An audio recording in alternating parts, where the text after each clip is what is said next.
Ayan, yung after nung game nyo nung Saturday, sabi mo mataas yung pressure mo sa sarili mo. Tapos isa rin sa mga sinabi mo nun is, ayun nga, yung gusto mo na yung teammate, ma-inspire mo rin yung teammates mo. Ngayon, 5 points ka lang pero yung rookie nyo si Francis nag-step up and yung other teammates mo rin nag-step up. Anong masabi mo sa leadership and sa performance mo? Well, sa akin kasi hindi lang points yung kailangan mong matulong sa team.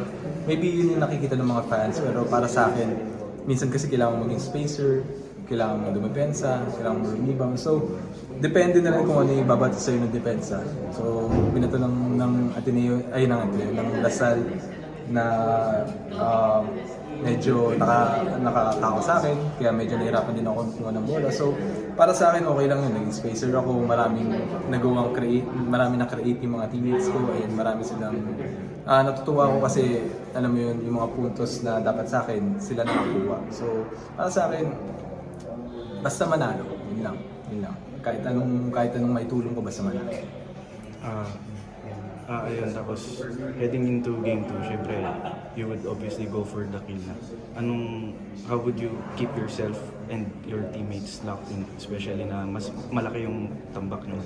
Well, siguro dahil naramdaman na rin namin yung talo last season, siguro kahit konting reminders namin para sa mga teammates ko kasi pansin ko naman pag nag-huddle kami, lahat nagsasalita. Lahat alam na hindi pa namin kailangan mag-celebrate, kailangan pa namin magtrabaho bukas and until Saturday para alam mo, mas prepared kami on Sunday. Masabi mo ba na sign yun na gumagana yung pagiging leader mo sa mga teammates mo?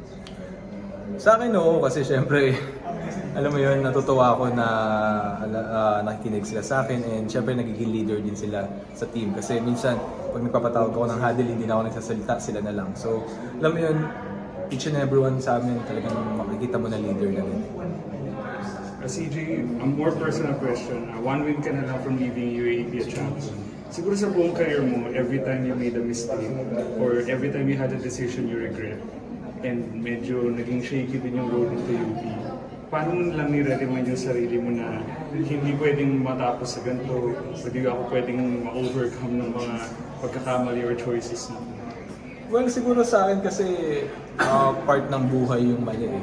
So, kapag nagkamali ka, you make sure na matututo ka na lang sa mali na yun. And yun yung lagi kong mindset na pag may mali ako nagawa, make sure na matututo ko.